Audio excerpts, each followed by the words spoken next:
Assalamualaikum warahmatullahi wabarakatuh.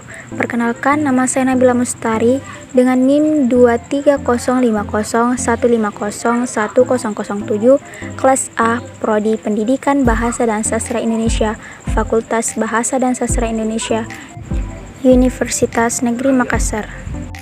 Sebelum kita mengetahui ciri-ciri prosodi atau suprasegmental dalam bahasa Indonesia, kita terlebih dahulu mengetahui pengertian dari prosodi atau suprasegmental dalam bahasa Indonesia. Prosodi atau sering juga disebut suprasegmental adalah aspek-aspek bahasa yang melampaui batasan suku kata atau fonem dalam bahasa. Ini mencangkup intonasi, tekanan, durasi, serta nada bicara.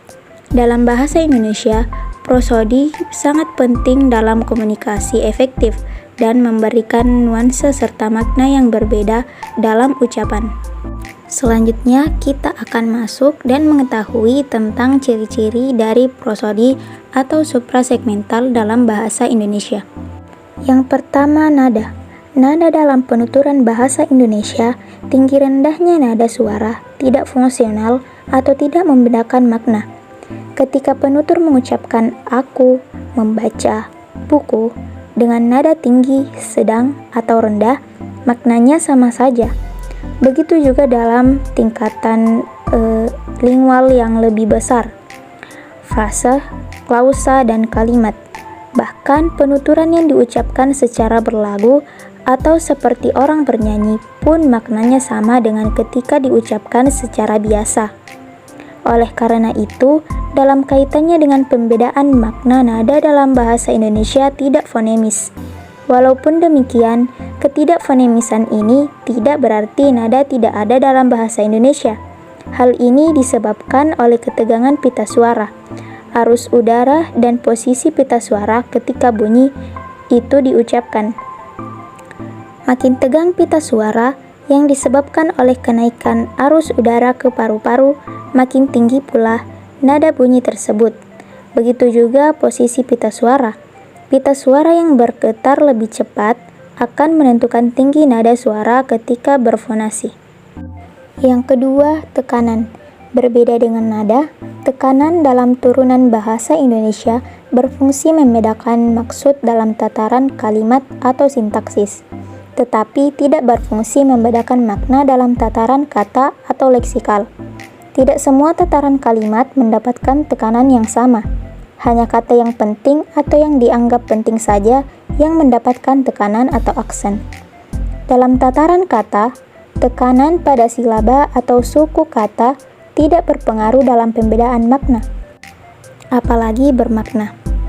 Kata memberi ketika diucapkan dengan tekanan pada silasa pertama, bermakna sama dengan ketika diucapkan dengan tekanan pada silasab kedua, be, atau silasab ketiga, ri.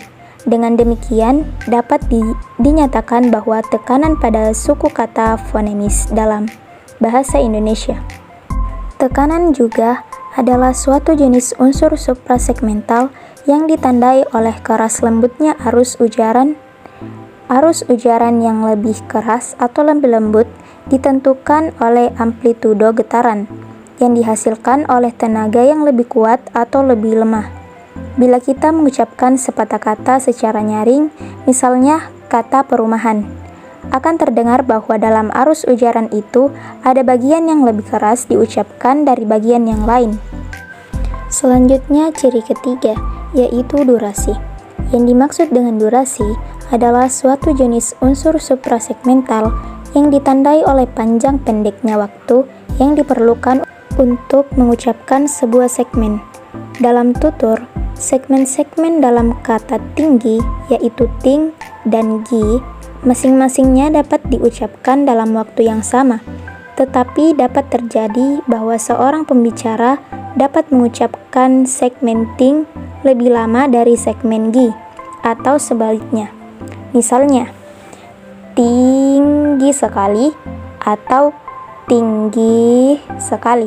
Dalam hal yang pertama, dari segi menting diucapkan lebih lama, sedangkan dalam hal yang kedua, dari segmen gi diucapkan lebih lama.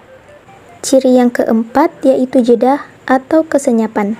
Jeda atau kesenyapan ini terjadi di antara dua bentuk linguistik, baik antara kalimat, antar frase, antar kata, antar morfem, antar silaba, maupun antar fonem. Jeda di antara dua bentuk linguistik yang lebih tinggi tatarannya, lebih lama kesenyapannya bila dibandingkan dengan yang lebih rendah tatarannya. Jeda antar kalimat lebih lama dibanding dengan jeda antar frase. Jeda antar frase lebih lama bila dibanding dengan jeda antar kata. Begitu juga seterusnya. Jeda disebut juga kesenyapan akhir atau kesenyapan final. Kesenyapan ini biasanya dilambangkan dengan tanda titik atau titik koma bila suaranya merendah, dan akan dilambangkan dengan tanda tanya jika intonasi merendah, dan akan dilambangkan dengan tanda seru jika intonasinya lebih keras kedengarannya dengan suara yang menurun. Kemudian ciri yang terakhir yaitu intonasi. Intonasi adalah kerjasama antara nada, tekanan, durasi, dan perhentian-perhentian yang menyertai suatu tutur, dari awal hingga ke perhentian terakhir. Berbeda dengan nada, intonasi dalam bahasa Indonesia sangat berperan dalam pembedaan maksud kalimat. Bahkan dengan dasar kajian pola-pola intonasi ini, kalimat bahasa Indonesia dibedakan menjadi kalimat berita atau deklaratif, kalimat tanya atau interrogatif, dan kalimat perintah atau inferatif. Kalimat berita deklaratif ditandai dengan pola intonasi datar turun.